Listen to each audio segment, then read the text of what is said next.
I'm Adam Camilleri, and welcome to episode 10 of Gaming Against the Grain. This is a Warhammer 40k podcast which tries to make uncompetitive, unconventional armies work. An overview of today's episode, what has been going down for me and why the absence, or why there's been a break in content, some listener questions, and 2 army lists for review. And then I'm going to do a segment I've called FAQ and U, a faction by faction breakdown of what's changed for your army. So first up, a listener question, and today's question is from Jeremy Martino, who is something of a comrade in arms for me. He's decided to dedicate himself to playing Grey Knights in the same way that I'm doing Templars. So if you can and you're interested, guys, check out his YouTube channel, which is called J Martino, and he's got some pretty cool Grey Knight content up there. But to his question, which is, hi Adam, what do you think about soft scores, as in paint, sports and comp, at 40k events? Do you feel all these scores build into a great tournament? And is there a perfect formula? So this is a great question, and one that's really on the money for the current scene in Australia. So soft scores are exactly what Jeremy said. And so for presentation, you'll get a score out of whatever the TO's decided, and that will get added onto your total score. So you'll be marked down for how well you've presented your army, how well you've painted it, modeled it, etc. And for sports, you'll get marked by your opponents about how well you conducted yourself during a game, how much they enjoyed playing you, etc. And that'll get added to your overall score. Now then, what comp is something that you do before you go to an event. So just like paint, you put your effort into your army beforehand. And comp is how you build your army. So if you build your army to a set of specifications given to you by the TO.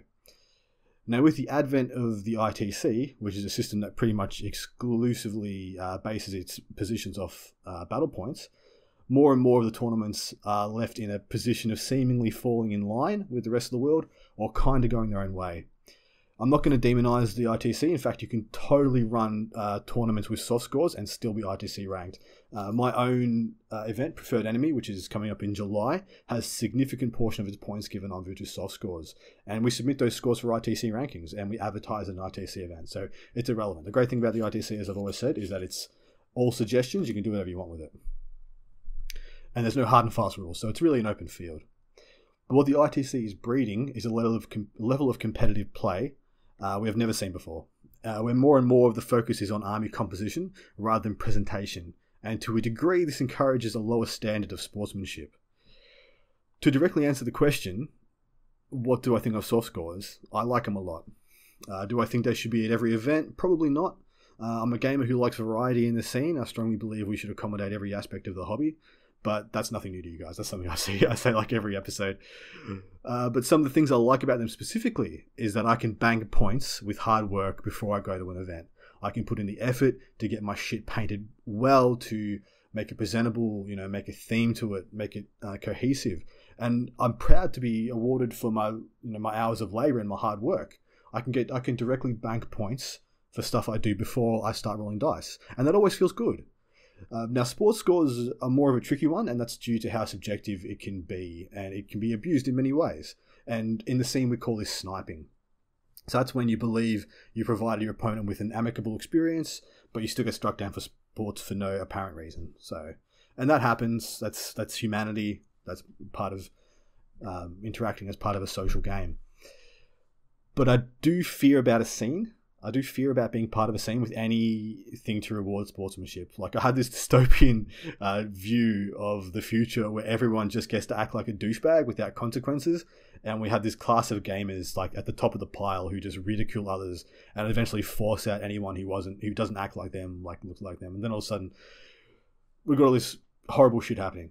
But would that actually happen? Probably not. But that's like just this fear I have of the future. But where soft scores do come in is that they somehow level a playing field for people. So let's say you're not a super great gamer, but you're an amazing painter. With a strong paint score element, you have an incentive to go to an event. Not just to put your stuff up on Instagram. You can, you go to an event, show off your work, and feel rewarded for it. But let's say you're on the other side of it, you're a super chilled out guy and just want to roll dice with your mates and have a blast. Well, you might get rewarded with a best sports prize for just being a good dude. Now, do I think these scores build a good tournament? Yes, but not all the time. A nice, well-rounded event that wants to attract gamers from all facets of the community should include soft scores. But if you want to make your if you want to make your event a no holds barred, throwdown, smash face, whatever, maybe drop the paint score aspect and maybe keep the sports scores to a minimum. But as for a perfect formula, I think that it's pretty much, like I pretty much said, it's up to you what you want the event to be. Now, I've deliberately not talked about comp so far because it's a big can of worms. It could totally be something I could talk about for an entire episode. So I'll try and keep it brief. Comp for those who are unaware, as I described before, is when a TO places restrictions on an army and how it's constructed. So you can mold players to bring what you want to represent your event and what you want the games to feel and what you want the balanced experience to be. I generally like a small amount of comp in my events. Like in 8th, this might just be something like getting rid of that dumb as shit Supreme Command detachment or restricting people to a certain amount of super heavies. Now, I don't want to knock heavily comped events, but they seem to be few and far between these days. And that's good and bad. I personally enjoy working with restrictions and adds another layer of tactical thinking and breeds new playstyles. So I guess in closing, the best formula for events is variety. But if I was going to give an example of what I think is the best soft score ratio for my preference, for what I like about games, I guess I like the idea of all the soft scores adding up to about half to 2/3 of the total battle points available. So you go to a tournament to play games, and you want to do your best to win those games. So I think battle points make up the majority is a no-brainer, and I just think that's good because you're there to play the games. So let's say you have a 5-game event with a maximum of 20 points up for grabs in each game. So that's 100 battle points for the event if you max score everything. If I was making it to my taste, I'd make up each soft score worth between 15 to 20 points. So you can come and lose 2 of 5 games, or get a few draws here and there, and still end up with a total you can be proud of. So you can look back at that event and go, hey, you know what? I played well. I still lost. I lost to good players, and we had great games. But because I put in, shitloads of extra effort before I went there, I ended up coming in the top, 20 players, top 30 players. And you can hold your head high. So that's really good. So yeah, I know I went on a bit there, but it was a really good question, and I enjoyed answering it. So next up, we have list reviews. And the first one is sent in by a gentleman named Benjamin Bangley. I really got to fucking talk these names out a few times before I actually say them, because I keep cocking them up. Hello, Adam. I love the blog. Using non-meta units and armies is always something I've loved trying to do, and using models and the thing that I like has always been more important to me than using heat of the moment spammy net lists. Your personal story is inspiring. Congrats on finding your turning point through the hobby. In that vein, I've been toying around with playing Marines and using Imperial Fists tactics and lots of infantry. The army is entirely Mark III armor, which sounds like you've taken a fancy to yourself for your Black Templars. They just look so much cooler. So he has got in brackets that he's using the Imperial Fist rules, but he's using Crimson Fists as he's using Pedro Cantor, he's painting with Crimson Fists. And Mark III Crimson Fists, I think, look fucking awesome. So kudos to you, dude. Okay, onto the list. He has a battalion detachment with Pedro Cantor and a lieutenant with a power sword as the HQs. He has his troop choices, his 10 tactical marines with a heavy bolter, a plasma gun, and a sergeant with 2 grav pistols. He has 10 more tactical marines, which are exactly the same, heavy bolter, plasma gun, sergeant with 2 grav pistols, 5 tactical marines with a stock, that's just 5 tactical marine stock, and then 5 scouts with shotguns. He then has a company ancient with a power sword, a dedicated transport, he has a rhino, and then 2 razorbacks with heavy bolters. And the spearhead detachment has a lieutenant with a power sword, and then 3 units of devastators, 2 of them with 2 las cannons, and 1 of them with 4 heavy bolters. Then lastly, he has a vanguard detachment, which has a HQ with a captain who has a mastercrafted bolter, which he's told me is going to be the Primarch's Wrath, and this guy's going to be his warlord and have Storm of Fire. Then he has the elite for the vanguard. He has 10 Sternguard with special to issue bolters, a Contempted Dread with an assault cannon and a fist and a storm bolter. And another Contempted Dread with the same fist and storm bolter. Now he's said, so the idea is to have a bunch of guys that can kick out a bunch of shots in medium range and have the attacks to wear enemies down in close combat. I would run the army as a kind of column with the transports up front, followed by Pedro, the Dreads, and tactical marines. The Devastators give me a good fire base, and I have 1 unit of scouts to close up a deep strike hole, screen a flank, or go for an early objective out of the way of the main army. The tactical marines could provide extra fire, screen for my main forces, or combat squad down to give me a little MSU feel, and stick to objectives of scored units. There are 55 infantry models, mostly in power armor, which I feel could be enough to be a problem for many opponents. I have 8 CP, which lets me use some more useful stratagems throughout the game. The Stern Guard 1, Bolter Drill, and Hellfire being some of the good candidates. So I'll note there that this is sent in before the FAQ, so he's got a couple more CP.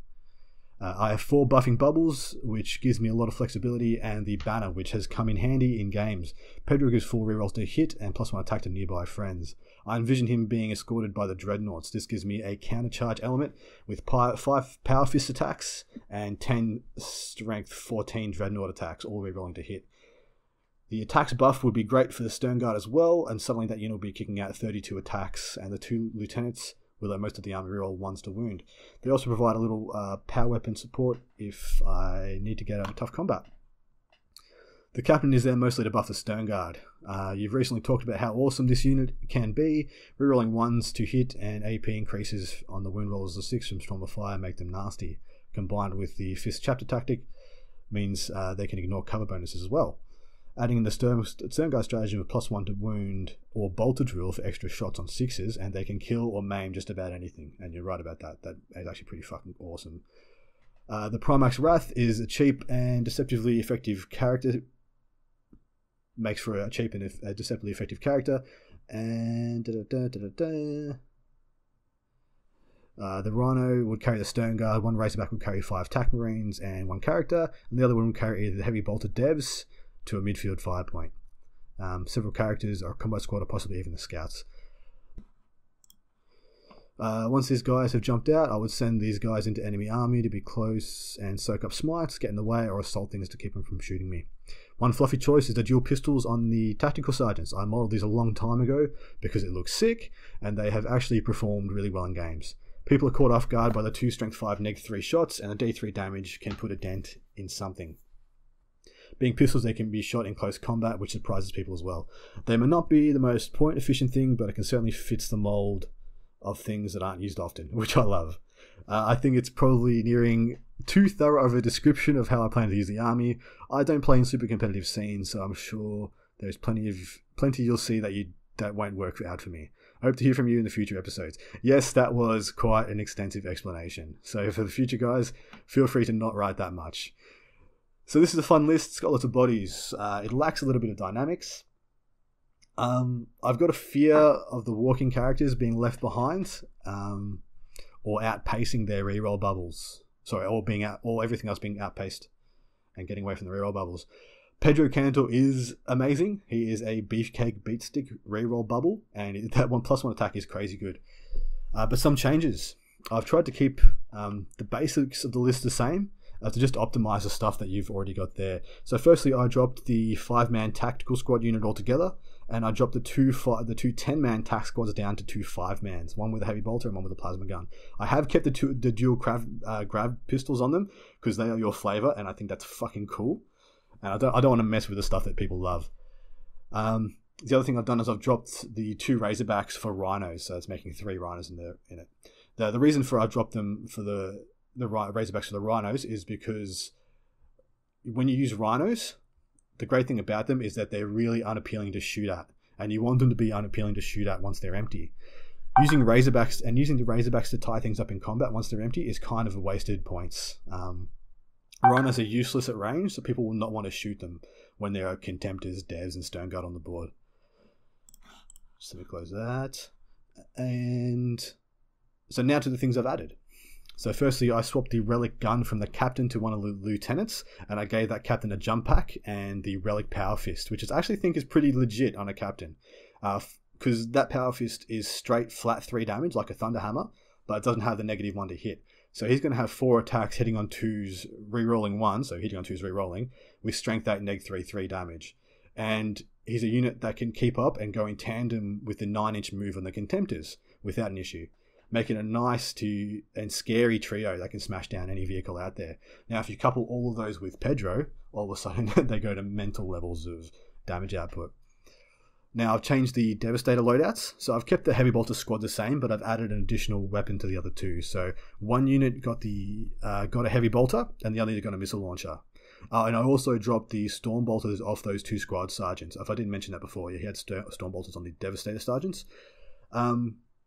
And so the theory there is that the rest of the army is doing its job. You should never be in range to use those storm bolters on Devastators. They should all be backfield. So those squads also get a cherub each. And with the new FAQ, this lets you double tap them for 1 turn and then double trigger those mortal wounds stratagems. So as I'll describe later in some of the FAQ changes, one of the changes is that the Hellfire stratagem, if you use that on a Devastator with a heavy bolter and then you use the cherub, that Hellfire stratagem triggers twice. So for 1 CP, you deal 2d3 mortal wounds as long as they hit. And the same is true for the Flak Missile stratagem. So with a cherub, you can double shoot that and do 2d3 mortal wounds. So I think that's too good not to dump in there, and I had the points to do it, and you had the 2 Devastator squads that you said were going to be in the backfield. I thought it was easy to slot in. And the last thing I did, with all the remaining points, is I put another full 10-man Stern Guard squad in. But this time, all 10 of them have Storm Bolters. So just to give you a little rundown of the output on that unit, it's got 40 Strength 4 shots that can be given 4 rerolls to hit and reroll once to wound, and with a stratagem to generate extra shots on 6s, and with a 6+ to wound being an extra rend. So that's fucking crazy efficient. And this also gives you the option to go quantity over quality with the special issue bolters or the storm bolters for your stratagems. And as my favorite Taco girl says, why not do both? So that means you pop out your 10 Stone Guard with the special issue bolters and you use the +1 to wound stratagem on them. And then you pop out your 10 guys with the storm bolters and give them the extra shots on 6s. And all of a sudden you will waste a quality target and a quantity target. No issues. Or you double down and you just like half kill a knight with some bolter shots. It'll actually be really terrifying. So give that a go. And I hope that helped, Benjamin. I hope that was interesting, insightful. I hope that was some good changes. And I hope that you do some crazy cool stuff with Stern Guard in that army. If you haven't seen what I've done, guys, I used Breaches as my Stern Guard, and then I modeled them up with either Headhunter Bolters from Alpha Legion upgrade kits for Horus Heresy, or I gave them Storm Bolters from Tartarus Terminators. So I've got Breacher Shield Mark III guys with Storm Bolters or special issue, and I thought they looked fucking cool. So I'm interested to see what Benjamin does with his. Alright, so on to the next list. And this one has been sent in by Peter Appleby. Hi Adam, gotta say I'm loving the podcast. I'm just getting back into the hobby after playing a bit in my teens. He said he was playing in 3rd edition, and boy, things have changed. Your podcast has been a great introduction to competitive, but not win at all costs 40k in 8th edition. I've drawn up a Renegades and Heretics list, and I was hoping you could have a look at it. One thing I remember from the hobby back in the day was the Eye of Terror campaign and the battle reports in White Dwarf, including the introduction of the Lost and the Damned.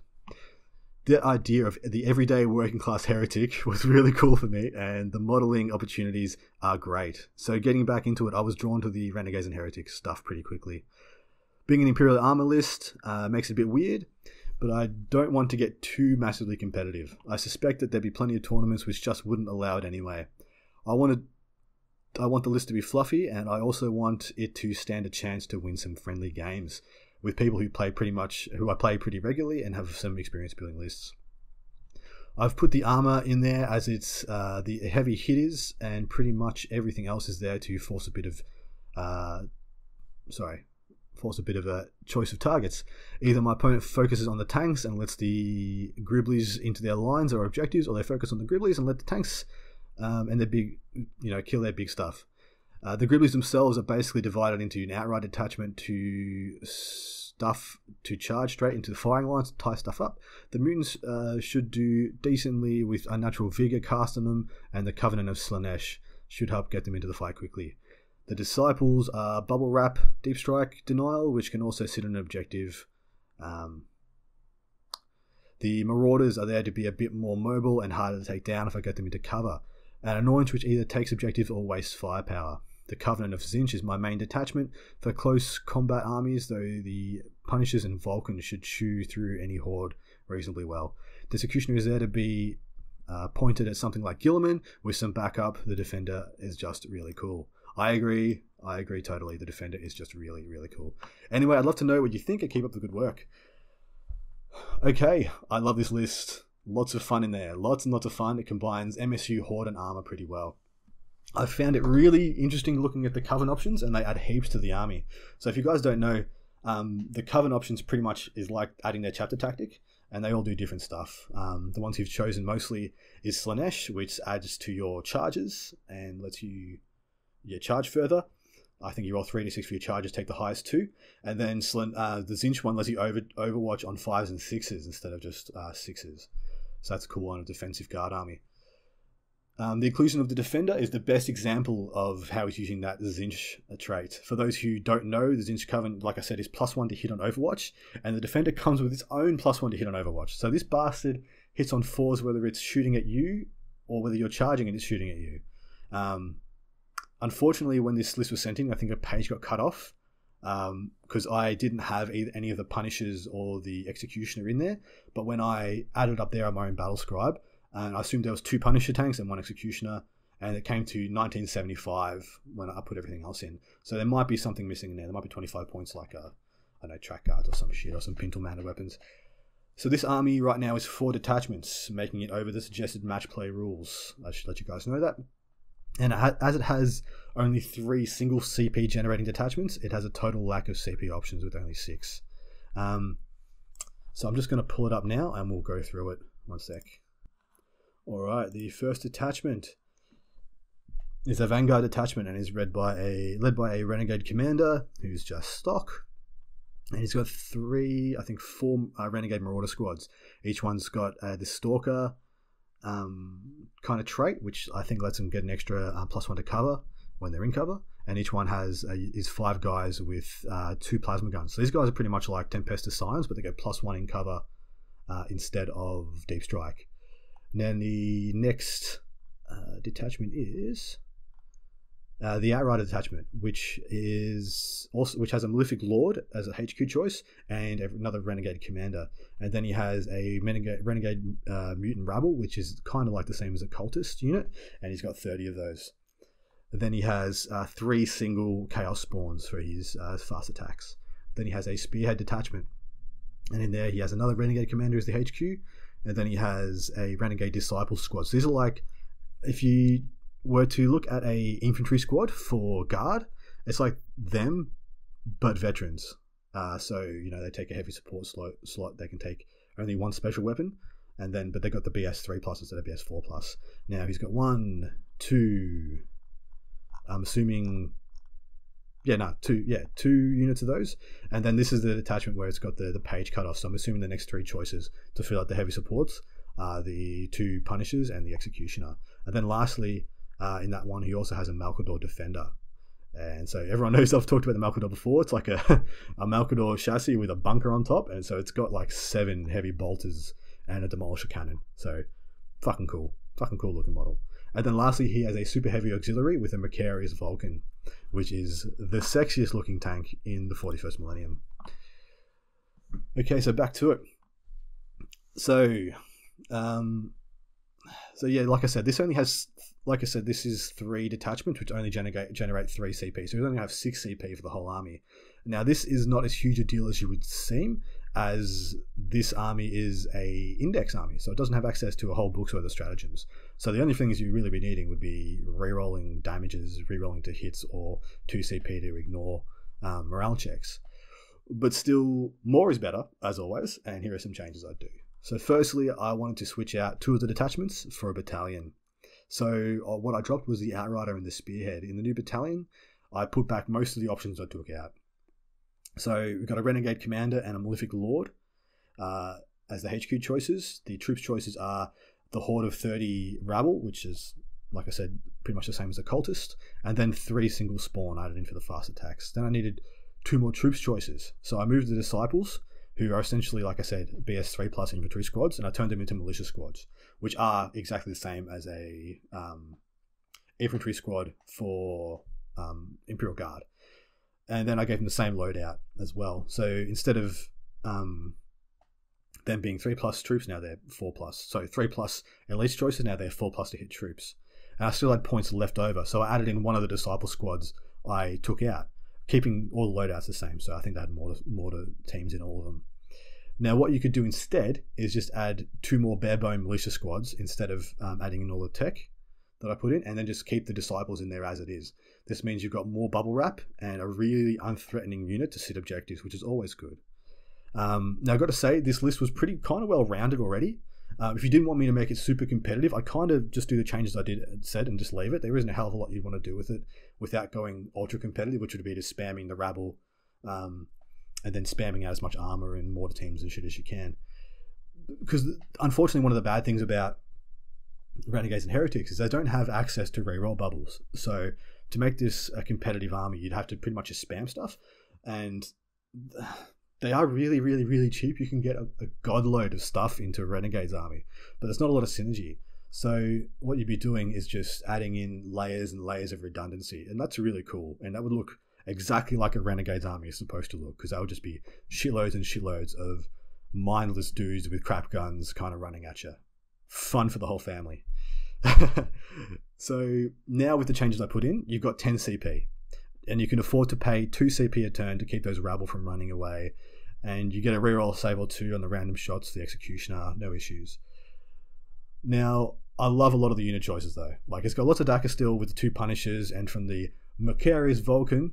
And I've got one of my own. I've got my own Macarius Vulcan. You would have seen it in the battle report we have up. And I can say they are a gorgeous hunk of tank. It's my favorite tank in my 10,000 points of guard. I've got 4 Baneblade variants. I've got 12 Lehman Russes. I've got Hellhounds. I've got everything. That Macarius Vulcan, fucking babe of a tank. Love it so much. All right, so I didn't do a heap of that list, but I'm not super familiar with Renegades, and honestly, it was pretty well thought out already. Like, it has good amounts of MSU with the special weapons. You have a good amount of bodies on the ground for bubble wrapping and things like that, and you've got a decent amount of firepower. Like, if you don't want me to take that up to super competitive, I think it's actually pretty good. I just think you should chuck in that battalion, get a couple of more squads in there, and then just play a good strong game, and I think you'd have a lot of fun. Alright, so this is the next one, and this is going to be a lot of talking by me, and this is called the FAQ and U, and I'm going to go through every goddamn faction and what has changed for your faction. So the big FAQ has dropped, and I'm actually pretty late to the party with content, so I'm not going to bore you guys with a full rundown or drag you through a breakdown of the changes, blah, blah, blah. Instead, I'm going to drag you laboriously through a faction by faction breakdown of what to expect from your army and what to expect from your opponent's army. Much better, isn't it? So now, without further ado, in the order that they came into my brain, first up, Necrons. Now, Crons are now one of the very few very good board control armies, due to everyone else not being able to use the First Stone Deep Strike shenanigans, but the Deceiver and Zandrake and Oberyn combo still working. So you can expect to see armies that are either making good use of those or making good use of things that are really fast. So Necrons now, they used to be a really static army that had a few gimmicks that you could build your army around, but they weren't that worth it because everyone could do it or do it better. Now, fuck all, people can do it, and you can still do it, so it's probably worth looking at. So expect to see the Deceiver guys, and then the next thing that I'm kind of crazy scared about is people using 3 Tesseract Vaults and putting those up in mid-board, which I've heard is a thing now. But if you're not going to go for broke like that and play that kind of a game, just putting 40, 50, 60 warriors up in the mid-board like turn 1, and then deep striking Zandrake and Oberyn over with like a beef stick unit of Lich Guard or something, that's still just a solid ass play. So yeah, and on the whole, I think Necrons got better. Alright, Tau have been thrown a pretty big bone. No more being so afraid you can't move out of your deployment zone. Once again, without the fear of being butchered at the top of turn 1, the pressure is off, and a heap more units just got viable for them. Plus, those stealth suits just got better again. Apparently, yeah, stealth suits are the shit. And also, apparently, ion turret hammerheads are a thing too, so check that out. But all in all, I think Tau got significantly better. And I don't know, they've just got more options now. It just feels like they've been given a new lease on life. When the Codex came out, there was a couple of builds that were good, and the rest of it was kind of a bit maligned. But with this new stuff coming in, like, I think a lot of the Tau infantry just got a lot better. And the suits were always good. Well, some of the Crisis suits are way overcosted, but stuff like Riptides, Ghost Kills, fucking great. Gonna get better. Alright, Craftword Elder. Hey, I called it, guys. They did not touch Shining Spears. I fucking called it. And I think the changes to Reapers were actually pretty restrained. Instead of nerfing them into the ground, they kind of refined them in their use, and they nerfed the things that made them crazy. So Reapers did get a price hit, and it was actually pretty fair probably for what they do. But what got hit more was their psychic support. So Farseers, Spirit Seers, and Warlocks all got increased in points, and they're still good. The only one I think is maybe a bit too steep was the Warlock one. I'm not sure the Warlocks that are worth it now, but look, it's still a super strong codex, and the rule of 3 didn't affect a heap of the stuff for them. Like 3 into Reapers, 3 into Shining Spears is still heaps, still more than you'll need. So they came out better than I expected, and honestly better than most armies that were as good as Eldar, for as long as Eldar were good. Like if you can name another army that was as good as Eldar without getting fucking destroyed, let me know. Because like Poxwalk is dead, Plague Burst is dead, Conscripts are dead. Yeah, I think Eldar is just fine. All right, Guard. Guard got a big, huge buff. Pretty much across the board, every Guard army got better. These guys, I think, got the best of the changes, as for one, most of the tanks can get around the rule of 3 with the squadroning up, and things like orders, move being a thing. You can push out deep strikes like it was Child's Play now.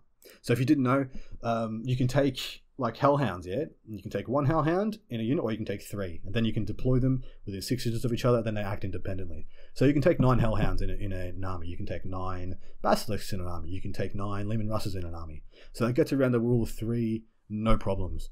And move is allowing you to move in advance, and then move in advance again with inventory squads. Now, without the big threat of being dumped on turn 1 by like Bloodletter bombs and things like that, you can afford, and you have the freedom to move your denial units out very quickly and deny a lot more of the board. So what I'm expecting to see is, even though I don't really think they went away, but I'm expecting to see a new resurgence of Triple Baneblades, because it was already amazing and well-rounded. Sorry, not well-rounded, but I believe a well-rounded Guard list will have CP coming out of all their orifices and great ways to spend them. So I think well-rounded Guard lists got infinitely better and are very much worth using and worth looking into. And yeah, on the whole, Guard just got a big buff. All right, Drukhari. So obviously, no one really got a good look at its army before the FAQ dropped, but the only stuff I really think they were missing out on spamming is Ravagers and maybe Void Ravens. Like, apart from that, there was nothing really in that book that I can see that they want to take more than 3 units of. And these guys are the new hotness, and they totally deserve to be. All the tools that they have, the incredible model range, and finally getting the love that they haven't gotten in so many years. But army-wise, I expect to see Venoms come back as they get around the rule of 3 and being transports. Rule of 3 by being transports. And plus onto that, not having much to fear from turn 1 issues means that they can spread out and dominate the board really quickly. Everyone's going to need to adjust to the new Dark Eldar meta, especially when we're going to have our best stratagem shut down and possibly just have our entire playstyle just turned off by the Kabbalah Blackheart stratagem.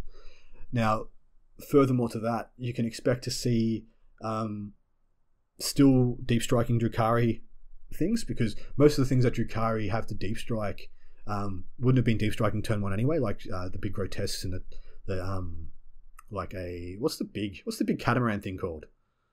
That thing full of witches and stuff. That probably wasn't been coming down turn 1 anyway, because they didn't have time to clear screens. And clearing screens is one thing that Venoms and Ravagers and Void Ravens are really good at. So they want to be dropping those turn 2 or turn 3 anyway. So I think Drukhari are going to be just fine. I mean, I think they would have been absolutely off their tit bonkers pre-FAQ, but I think they're going to be just fine now. All right, on to AdMech. Like Tau, these guys got thrown some significant bones in the way they construct armies.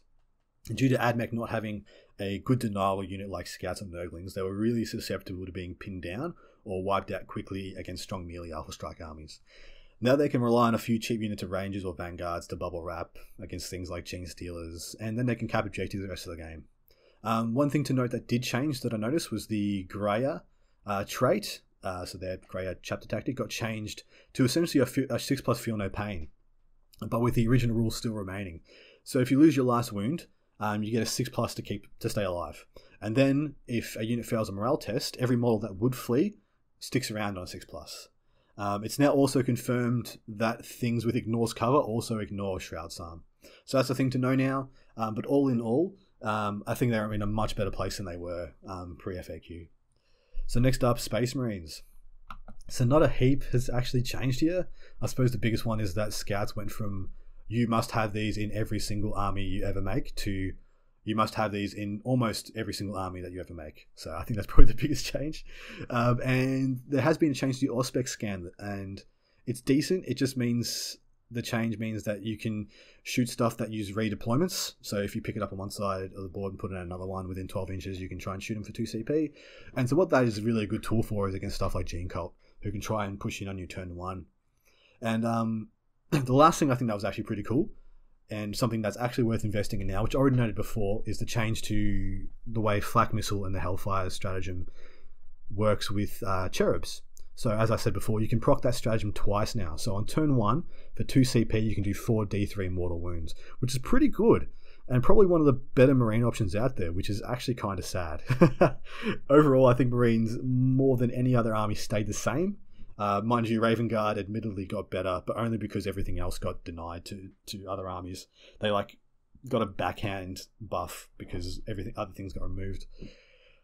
So yeah, I think 2 units of devs with just 1 heavy bolter and some ablative wounds, and another one with just 1 missile launcher and some ablative wounds. It's actually probably worth it now, and not a bad unit. Okay. Chaos Space Marines next, and these guys honestly got worse, undeniably got worse. 2 of their best players are now kind of dead in the water. Firstly, Tighter Traders is 1 use only, so there's cultists that you use to fill out your troops choices, because actual Chaos Space Marines are fucking trash, are only coming back once. And you can also no longer warp time after deep striking.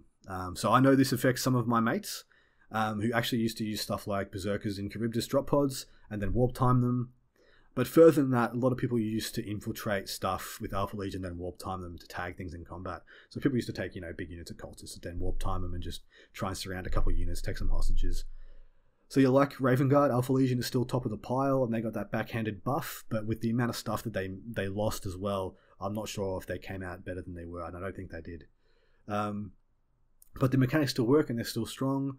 I expect to see a slight shift in the meta. I expect to see people with using and spamming Rhinos now with Noise Marines and Zerkers in them, and with more of a backfield fire base with things like Sicarans and maybe some of the Forge World Dreads. Alright, next up, Tyranids. And oh boy. So I think I joked about Tyranids getting nerfed, and I said you just wait until those Flyrans get nerfed, and then Tyranny players actually crack open their codex and they're like, holy shit, there's actually not a bad choice in here, everything is good. So that's pretty much what happened. So Hive Tyrants can't be spammed anymore, you can only have 3 of them, and they went up in points. I fully expect to still see 3 in every list because they are still silly good. But apart from that, I'm looking forward to seeing what people do with this dex now, because there's so much good shit in it. Gene Stealers being slingshot with Kraken and double move by Swarmlord is still a thing, so be aware of that, guys. Due to them starting on the board, they can still do their 40 plus inch moves turn 1, and also stuff like Hive Guard went unchanged. In fact, Hive Guard actually kind of got better because there's very, very few ways to stop them getting like one or two turns of shooting now, which with stratagems for double shoot, that means they're getting 3 or 4 turns of effectiveness. So I expect to see them and probably 1 or 2 big units of Stealers in most, if not every list. But past that, the rest is kind of an open slather. Nids did get one of the hardest hits in the FAQ, but like Eldar, their book is strong enough to absorb it without much problems. Lastly, having to balance the power level that is on the board to off the board will make Nid players have to do some more thinking about their tactics and should encourage more diversity. But I kind of expect to just see like a small bubble gun line around a Malanthrope with like Hive Guard, maybe Exocrines will make a comeback, and then some like deep striking elements, so maybe some Devil Gorns in a tunnel, Raveners, Trigons, and then the 3 Flyrants, so maybe stuff like that. And then of course we have the slingshotting Gene Stealers. Alright, on to T-Suns. So these guys actually got heaps better with the changes, especially with the change to Smite. So now they're inflated price, because one of the weird things with T-Suns is that you're paying the points to be able to use a Smite, except then they took away your ability to use a Smite. So it was just like, hey, we're paying these fucking points for no reason. But now those points means you're going to get some extra damage out of them. And on top of that, they don't have to have heaps of Zangors to shield everything if they don't want to. One big unit of Zangors with the Dark Matter Crystal, which still works, should be heaps. Which means we might finally see some Rubic Marines on the board, which are gorgeous. And they may or may not be good enough to use, but I think they're fucking fun, and I would love to see them. Okay, so Magnus got a bit of a buff too, with many of the spammy units that would usually take him off easily being restricted and recosted, and this might change, meaning that he can always get a super smite off, regardless of how many other smites have been used. So that's a big deal for him, so you can use him and you can give him +2 cast from the stratagems, and then you can make him do a super smite on like a 7 or an 8 or something. And so that's pretty significant. So they actually turned out to be one of the bigger buffed armies in the FAQ, but that probably only takes them from the bottom of the pack to somewhere near the middle. So really good for them. I have got nothing but respect for people who play T-Sons because they've got a shitload of resilience as players, and good on them. I hope to see some pure T-Sons armies out there. Now I already said Death Guard, and which is the next one. Now this is a hard one, as their 2 best armies got 100% destroyed, and that being the Poxwalker Farm and the Plague Burst Crawler Spam. On top of that nerf, the Poo Tree got a backhanded nerf as well, and sorry, the Poo Tree is the Feculent Narmor. I just call it the Poo Tree, and so that's got a bit of a nerf too. But with both of those armies dead to the world, I'm kind of interested to see if a standalone Death Guard list can actually hold their own. I think they can. Like, the core mechanics of the army is still pretty strong, and Morty received the same like backhanded buffs that Magnus did, as he's going to be less likely to die top of turn 1 to a lot of the armies that would just look at him and kill him.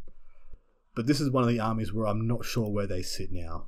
I don't really, I can't really get an idea, because they can't be denied that they're, like I said, their core mechanics are good, but they are one of the hardest hit armies in the FAQ.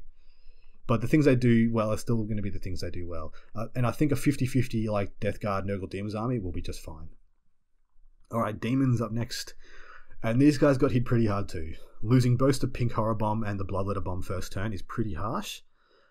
Standalone Demon armies will really struggle to clear screens too, to enable those bombs to actually do anything when they do have to come in.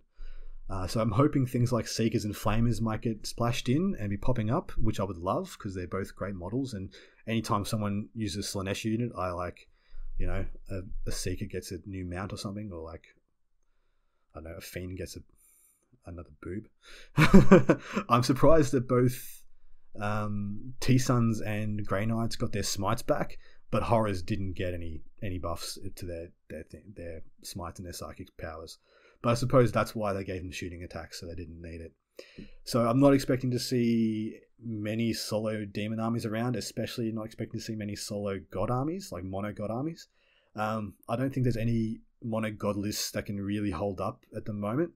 I would actually really enjoy trying to make a mono god army work at the moment, but I think if you add and splash in some Chaos Space Marine units, they can still have plenty of play. Fuck me, there are a lot of factions now, guys. And I'm not even sure. I think I'm about halfway.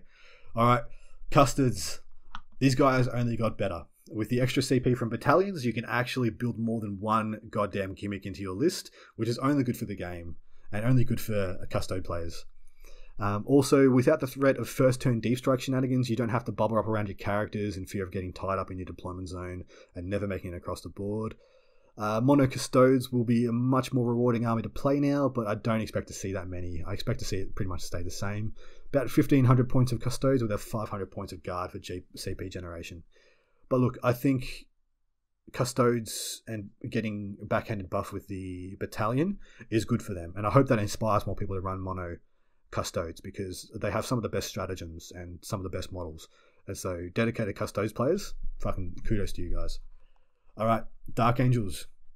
These guys got hit a bit, but only in the kind of obnoxious ways. Kind of like Nids. So no more spamming Dark Talons, and they also got a price increase. Yeah. But not a really huge change, but it's kind of significant enough. Apart from that, just the same as Marines, like you don't need to take scouts in every army now.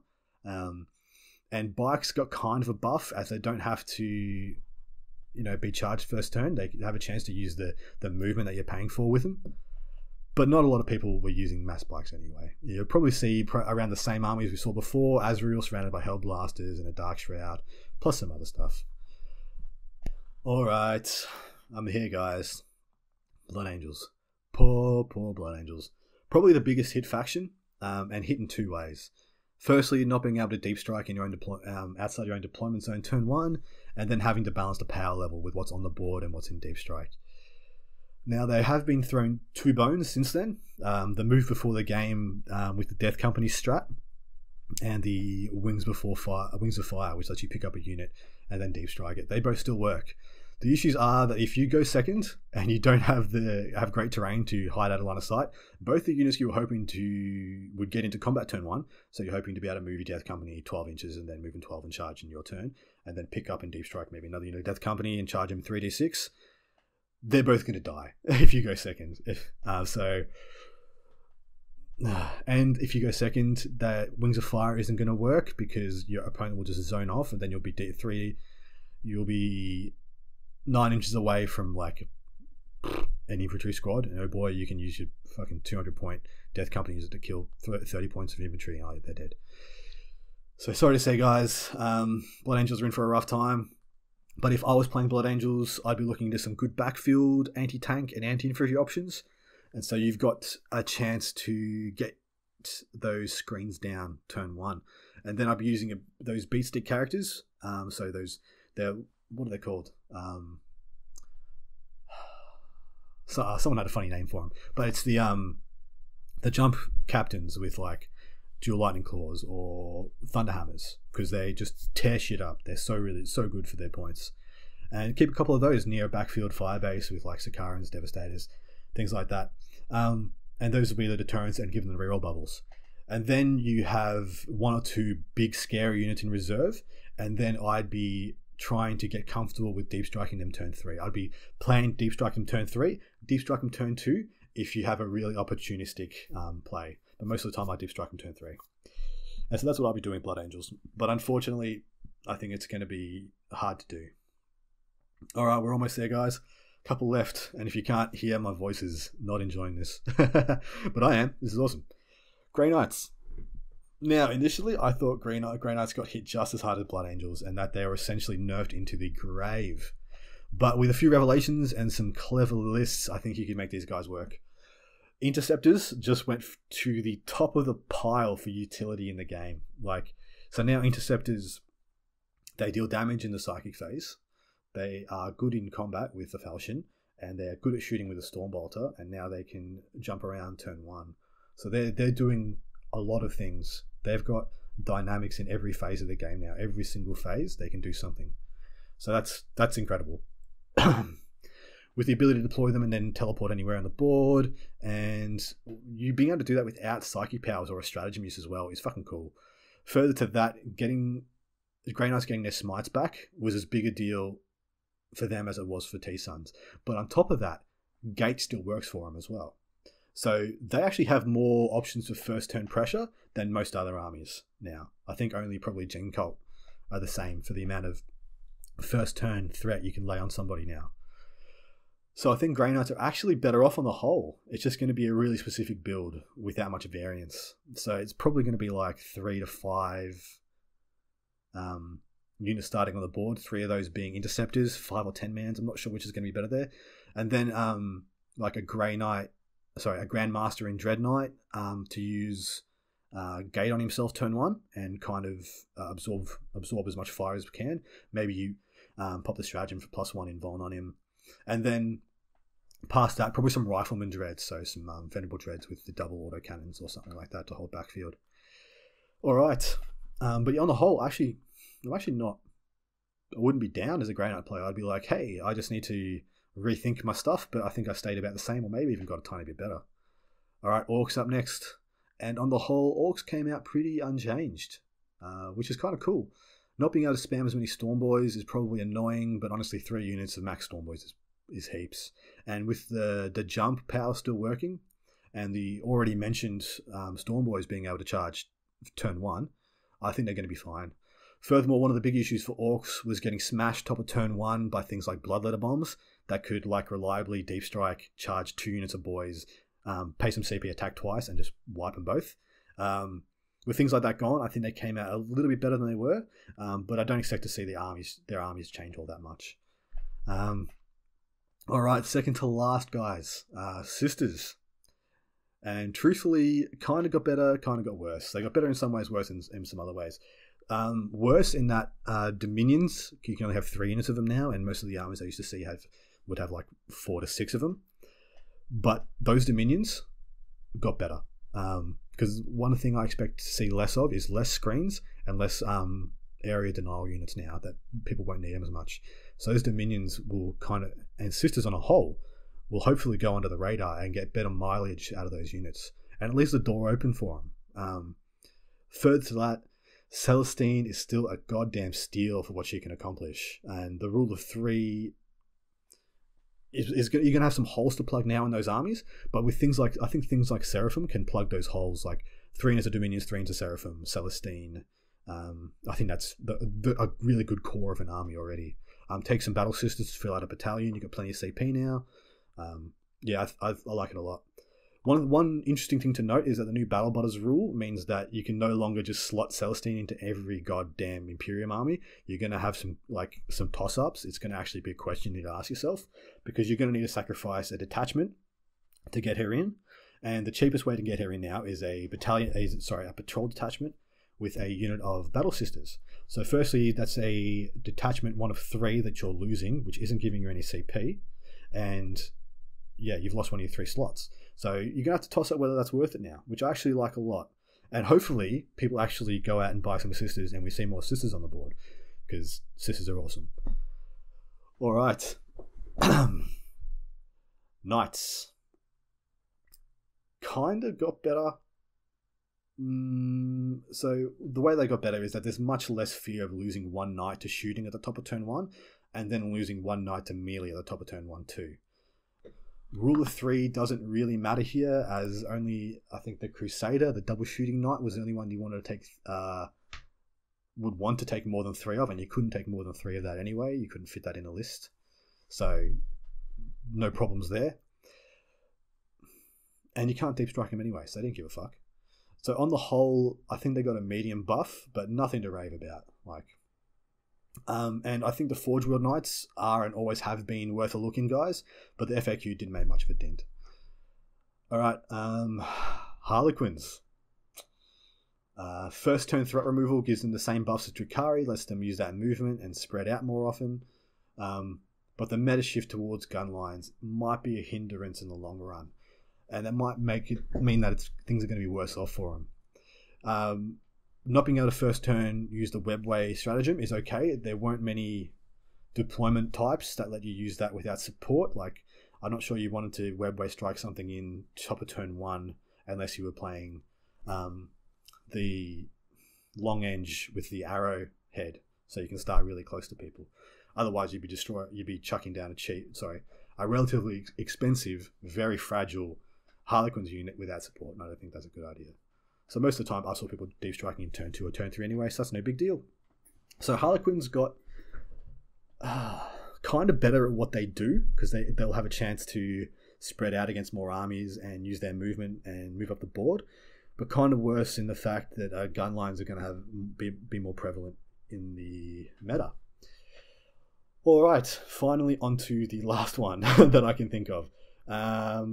So I'm not sure if this is every faction, but this is the last one I can think of, and if I'm honest, I'm fucking cooked here, because this was a lot to type out, because there was no way I was going to be able to remember this all off the top of my head. So Ynnari is the last one, and I had to talk about it, even though I don't think they deserve to be a faction. So the big changes here, points increases to the craft world stuff, and the Soulburst psychic power, I think Word of the Phoenix, going up to 8. So casting value of 8. So both great changes in my eye. Like, Soulburst is still a premium special rule, and the psychic power is still amazing. And the changes to the faction rules that you'll have to think more about how to slot these detachments into your whole army and what to put in them. With the craft world psychic power users taking a hit, I fully expect to see a switch to Ynnari armies having a majority of Drakari units, as double moving Reavers coupled with double moving Shining Spears is pretty heinous and something we should all be planning for. So if you don't know how that works, that's using Quicken on the Shining Spears, who are probably going to have the Alatok stratagem as well, so they can move in advance, and then Reavers with the extra movement combat drug, double moving with Word of the Phoenix. And so they can just pin you right in your deployment zone with relatively tough, hard-hitting, decent shooting units. And that's something we should all be scared about, guys, because that's probably going to happen. That's it. Made it through that journey. Thanks to all those who stuck with me. I think that was probably about half an hour of just me straight talking non-stop. Now, I am going to probably leave this episode here. We're almost at an hour, and I do like to keep my content around about an hour. I don't like to overload you guys with information, because I know I pack a lot of stuff in, and I don't want you guys to get bored, pretty much, or for me to be talking so much that you guys zone out on it. So I did have other stuff I was going to go over in this episode. I have an event coming up called Black Crusade, and I wanted to go over their players pack and the army I'm taking, but I think I'm going to be doing a little 30-minute episode later in this week, and that I'll get that out to you guys so you can enjoy a little bit of a bonus one. Now I need to explain the break in content and the break in continuity. So life happened. I've been in a long-term relationship which ended a couple of weeks ago, and yeah, it was tough, guys. I went through a bit of a rough spot, and to be honest, I sat down and tried to write this episode after the FAQ dropped about 4 or 5 times, and the content just wasn't good enough. I'm trying to set a really high standard for what I produce, and not for you guys, that's for me. Like, I want to be able to provide you guys with the best, but I want to keep myself to a standard, and I want to hold myself to putting out some of the best stuff out there, because that's what I want to stand for. I want the representation of, like, I don't want to call them whack, but you know what I mean, non super top tier armies. I want us to have the best content out there as well. I don't want all the really good content to be by the guys who are taking the most broken stuff. So yeah, like I said, I tried to record this episode a couple of times, and it just wasn't good enough. It was kind of a bag of shit, so I canned it, and it's only recently where I've felt well enough to put this down. So I hope you enjoyed it, guys. As always, if you enjoyed the episode and you would like a question answered, or you'd like an army list reviewed, please send it through to gamingagainstthegrain1@gmail.com. And that's the number 1, not the word 1. So I'm going to have another episode hopefully coming out in the next week. So hopefully you guys get a twofer out of this. And my hobby's starting to ramp up again. So I'm painting like a maniac. I've got a bunch of events coming up. I'm starting to have regular games again, so hopefully I'll finally get to use that Instagram account. So yeah, guys, I am on Instagram now, so Gaming Against the Grain 1 on Instagram. Check it out. There's some pictures up there of the army I've done so far, and there's going to be a shitload more to come. So thanks for listening, guys. Hope you enjoyed the episode, and talk to you again next time. Bye.